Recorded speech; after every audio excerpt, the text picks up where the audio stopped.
శ్రావణ లక్ష్మికి సాష్టాంగ ప్రణామాలు.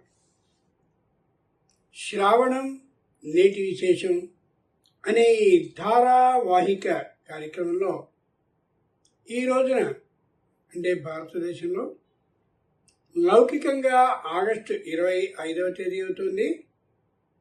అదే ఆధ్యాత్మిక పరంగానైతే మంగళవారం అవుతున్న కారణంగా మంగళ గౌరీ వ్రతాన్ని ఆచరించుకోవాల్సిన రోజుగా అవుతుంది.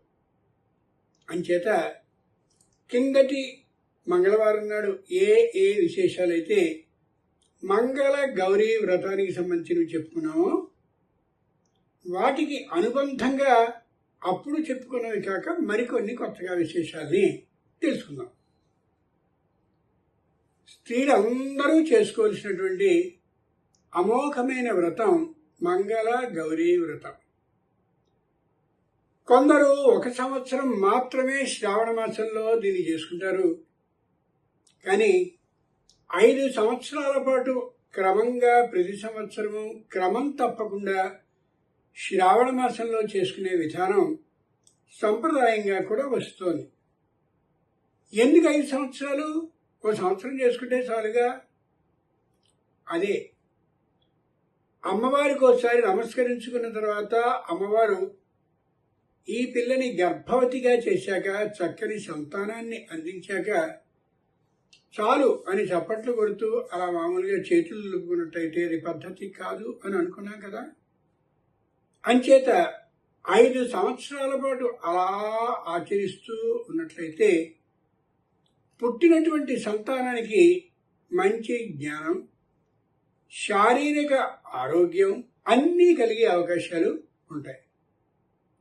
అయితే ఈ మంగళ గౌరీ వ్రతం నాడు ఏం చెయ్యాలి స్త్రీలు అనేదాన్ని ఒక్కసారి అనుకుందాం. ప్రతి స్త్రీ కూడా సూర్య ఉదయానికి ముందే నిద్రలేవడం చాలా చాలా అవసరం. సూర్యునికి 3 భార్యలు అని చెప్తారు శాస్త్రంలో. నిజానికి 3 భార్యలు లేరు ఆయనకి. ఎప్పుడైతే ఆ ఉషకిరణాలు వస్తూ ఉంటాయో అంటే తెల్లవారుజామున సూర్య ఉదయానికి పూర్వం ఆ ఉషాదేవిని ఓ భార్యగా తెలియజేశారు. రెండవది, పద్మం అలా వికసించినట్లుగా ఏ సూర్యుడు మెల్లమెల్లగా పైకి వస్తూ ప్రకాశాన్ని వెదచల్లుతూ కనిపిస్తాడో ఆ పద్మ ఆకారపు ఆ ప్రకాశ విశేషంగా అలా పెరుగుతూ ఉండడాన్ని పద్మినీదేవిగా తెలియజేశారు. మూడవది ఛాయాదేవిగా, అంటే నీడ. ఎవరైతే మనిషి వెళుతూ ఉంటే వెనుకగా నీడొస్తూ ఉంటుందో అలా నీడగా ప్రతిబింబ ఆకారంగా కనిపించేటటువంటి ఆమెకి ఛాయ అని పేరు. కాబట్టి ఉషా, పద్మిని, ఛాయ సమేత సూర్యనారాయణ స్వామికి నమస్కారము అని మామూలుగా కనిపిస్తూ ఉంటుంది మంత్రంలో. అటువంటి సూర్య భగవానుడికి, ప్రత్యక్ష భగవానుడు కనిపించుతూ ఉండేటటువంటి భగవంతుడికి నమస్కారాన్ని చేసుకుని, అయ్యా మేము మంగళ గౌరీ వ్రతాన్ని చేసుకోబోతున్నాం, నిర్విఘ్నంగా పూర్తి అయ్యేలా నువ్వు ఆశీర్వదించవలసింది అని ప్రార్థించాలి. ప్రతి స్త్రీ కూడా తెల్లవారుజామునే లేచిన తర్వాత వెంటనే శరీరానికి తైలం, తిలేభ్య ఇదం, అంటే నువ్వుల నుంచి వచ్చినటువంటి ఆ జిగురు పదార్థమైన ద్రవం ఉంటుందో దాన్ని తైలము అంటారు. అంచేత ఆ నువ్వుల నూనె ఒంటి నిండుగా రాసుకోవాలి. ఒంటి నిండుగా బలంగా రాసుకున్నట్లయితే, అంటే గట్టిగా ఒత్తుతూ రాసుకున్నట్లయితే శరీరంలో ఉండేటటువంటి ప్రతి రోమరంధ్రంలోకి ఆ నూనె పెడతారు. రోమరంధ్రం అంటే శరీరం మీద ఉండేటటువంటి వెంట్రుక కింద ఉండే సన్ననైన చిల్లు. ఇలా గట్టిగా ఒత్తి రాసినట్లయితే మనం అటు ఇటు ప్రయాణాలను చేసేటటువంటి సందర్భంలో ఏ దుమ్ము అలా మన శరీరం నిండుగా పడుతుందో ఆ పడ్డటువంటి ఆ దుమ్ముకి సంబంధించిన కణాలు మనం మామూలుగా నిత్యం స్నానం చేస్తూ ఉంటే తొలగిపోయినప్పటికీ కూడా అలా రోమరంధ్రాలు ఏవైతే ఉన్నాయో దాంట్లో అలా నిలువ ఉంటూనే ఉంటుంది. అది మనం గమనించాం, ఈవేళ తెలుస్తుంది. ఇలా ఒంటి నిండుగా రాసుకున్న తర్వాత ఆ రోమ రంధ్రాల్లో దాగినటువంటి ఏ సన్ననైనటువంటి ఆ దుమ్ము కళ ఉంటుందో చాలా సూక్ష్మమైంది, అవి మొత్తం ఎత్తబడతాయి. అలా 48 నిమిషాల సేపు శరీరం బాగా నూనెతో నానాక ఆ మీదట సున్నిపిండి ఏదైతే ఉంటుందో ఆ సున్నిపిండిని తీసుకుని బలంగా రుద్దాలి. రుద్దినట్లయితే ఏ మట్టి కణాలైతే ఈ రోమ రంధ్రాలలో దాగి ఉన్నాయో అవన్నీ ప్రత్యేకంగా ఒక ముద్దలా వస్తాయి. ఆ నల్లగా ముద్దగా కనిపించింది ఏదో కాదు, మనం అటు ఇటు ప్రయాణాన్ని చేస్తూ ఉండేటటువంటి కాలంలో ఈ రోమ రంధ్రాల్లో దాక్కున్నటువంటి మట్టి కణాలు అని అర్థం. అన్ని తలుపులు వేసేసామనుకోండి, ఇంట్లో పైనుండేటటువంటి ఉపగవాక్షాలు, వెంటిలేటర్లు అంటారు ఆంగ్లంలో, వాటిని కూడా మూసేసామనుకోండి, ఏమవుతుంది? ఓ విధమైన మాగుడు వాసన వస్తుందా రాదా? అలాగే ఈ శరీరం నుంచి దుర్వాసన రావడానికి కారణం ఈ మట్టి శరీరం మీద పేరుకుని ఉండడమే. ఏదో సబ్బు పెట్టి ఇలా రాసేస్తే ఒక్క క్షణంలో అబో నీకు ఏ విధమైనటువంటి దుమ్ము లేదు, మట్టి కణాలు లేవు, బ్రహ్మాండమైనటువంటి ఆరోగ్యవంతునిగా ఉన్నామని వెంటనే నువ్వు వస్తుంది, మన మోసం చేస్తుంది. అదే సున్నిపిండిని కానీ రాసినట్టయితే అది తెలియజేస్తుంది, అనుకోకరా వెర్రివాడా వెర్రిదానా, ఇదిగో ఇంత మట్టి నీ శరీరం మీద ఉంది అని తెలియజేస్తుంది.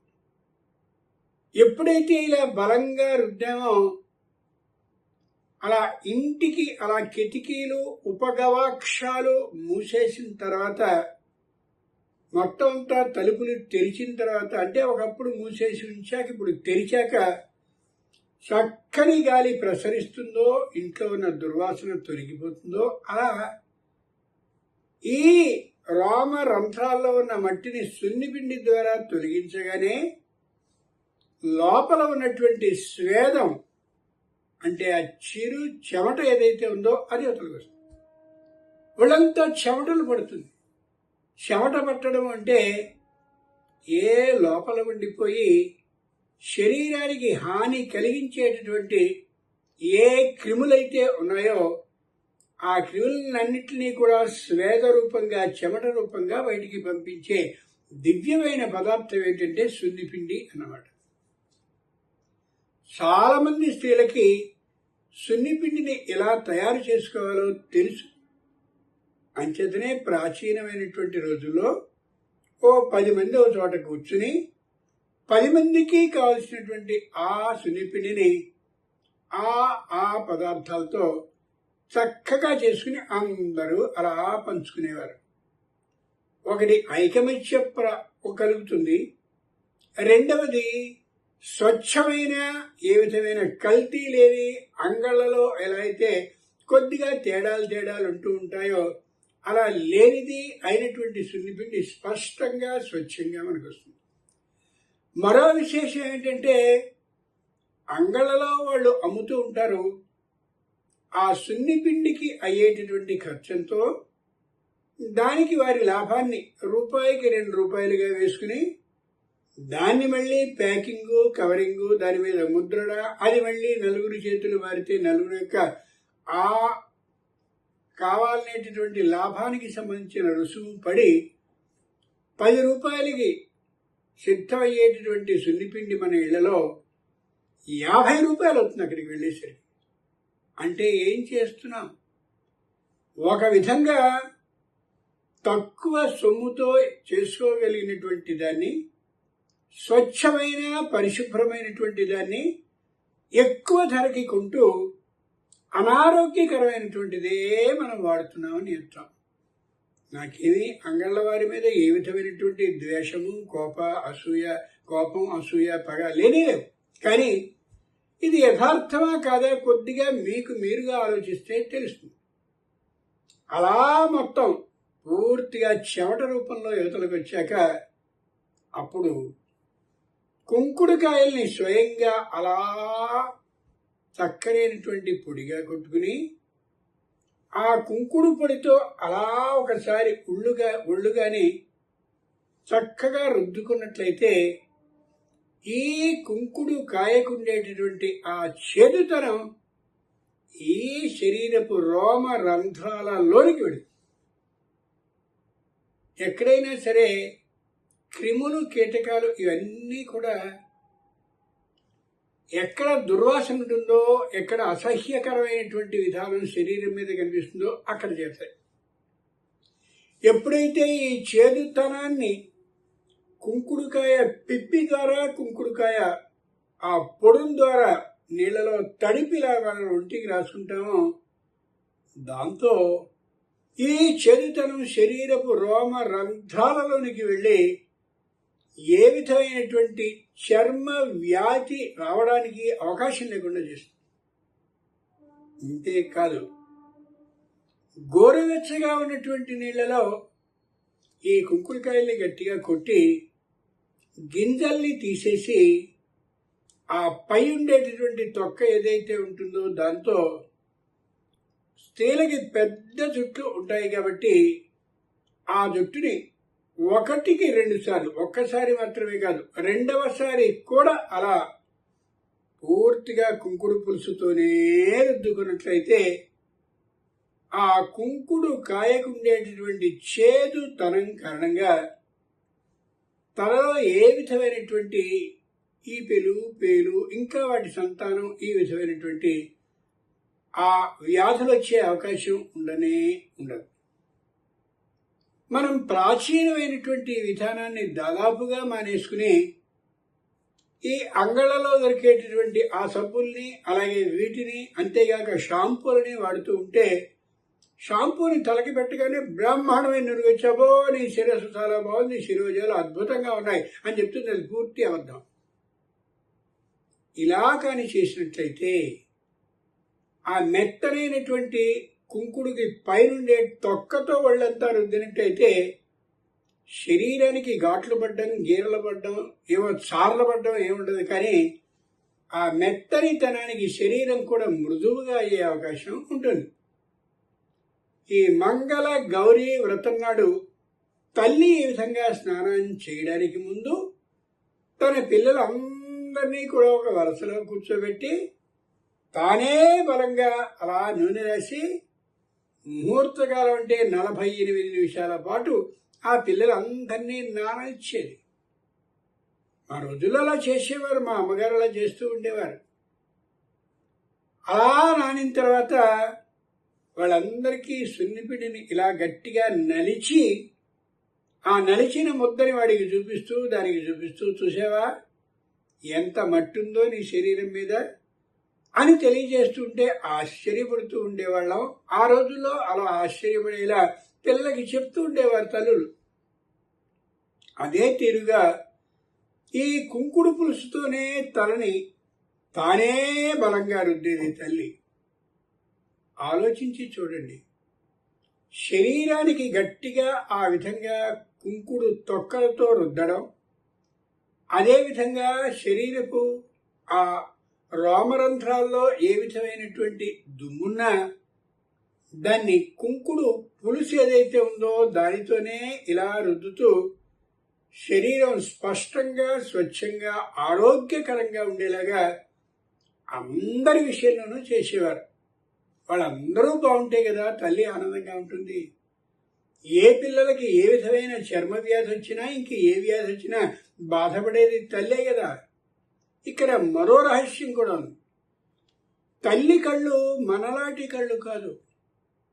ఎలా అయితే ఎక్స్రే అలా వ్యక్తి యొక్క పై శరీరాన్ని కాకుండా లోపలుండే ఎముకలు, అలాగే రక్తం, ఇంకా వీటిని వీటిని వీటిని అలా చూపించగలుగుతుందో చూపిస్తుందో అదే తీరుగా అమ్మ ఇలా ఒంటి నిండుగా ప్రతి సంతానానికి గట్టిగా బలంగా రాస్తూ ఉంటే ఎక్కడ పుట్టుమచ్చ పెరుగుతుందో, ఎక్కడ అమ్మాయి లేదా అబ్బాయి యొక్క శరీరంలో గడ్డ కనిపిస్తుందో, ఎక్కడ శరీరం మీద ఏ విధమైనటువంటి మచ్చలున్నా దద్దుర్లున్నా ఏమున్నా అమ్మకి బాగా తెలుస్తుంది.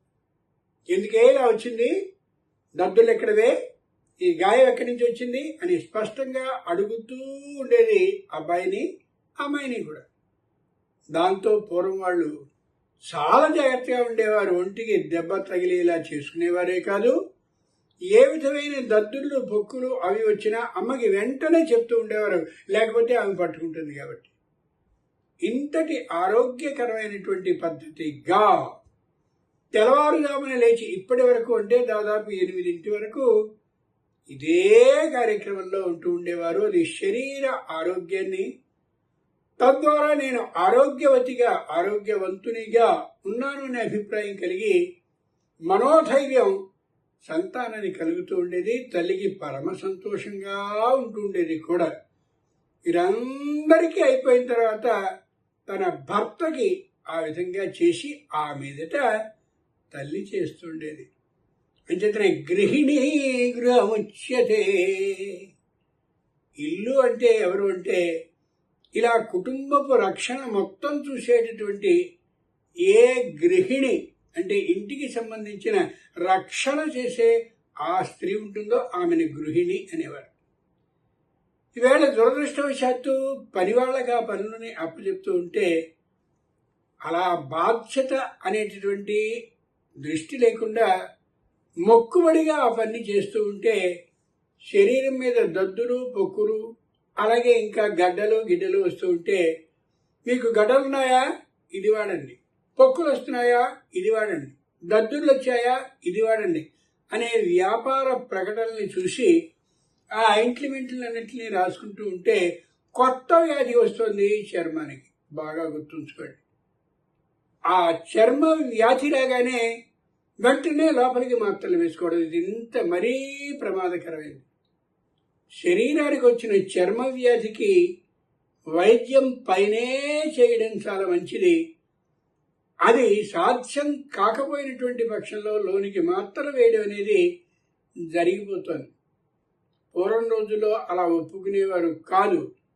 ఎందుకు వచ్చింది అని ఆలోచించి దానికి సరైనటువంటి సమాధానం కలిగే ఏ ఔషధం ఉంటుందో దాన్ని వాడుతూ ఉండేవారు.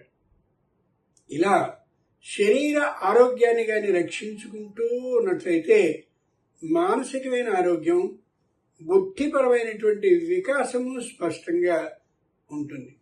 తల్లులరా మీరు ఒక్కసారి అలా ప్రయత్నించి చూడండి. చాలా చాలా ఆనందంగా మీకు అనిపిస్తుంది. కుటుంబంలో ఉన్నటువంటి అందరూ కూడా చాలా ఆనందాన్ని పొందగలుగుతారు కూడా. ఇది శ్రావణ మంగళ గౌరీ వ్రతం నాడు ముందు గృహిణి చేయవలసినటువంటి విశేషాన్ని గురించి ఇక్కడికి మనం తెలుసుకున్నాం. పై మంగళవారం నాటికి మరికొన్ని విశేషాల్ని తెలుసుకుందాం. ఇక రేపటి రోజున రాబోయేటటువంటి శ్రావణ పూర్ణిమ ఏదైతే ఉందో ఆ పూర్ణిమకి సంబంధించిన విశేషాలు అన్ని ఉన్నాయి కాబట్టి రోజుకు ఒక్కొక్క చొప్పున లేదా రోజుకి 2 విశేషాల చొప్పున క్రమంగా అనుకుంటూ వెళ్ళి ఆ శ్రావణ పూర్ణిమ నాడు చెప్పుకోవలసిన అంత భాగాన్ని కూడా చెప్పుకుందాం. శ్రావణం నేటి విశేషం అనే ఈ ధారావాహిక శీర్షికలో అనేకమైనటువంటి విశేషాలు ఖచ్చితంగా మిగులున్నాయి. సశేషంగా ఉండేటటువంటి ఈ శ్రావణ విశేష కార్యక్రమాన్ని ఇలా కొనసాగించుకుంటూ వెడదాం. మరి స్వస్తి ఈ రోజుకి.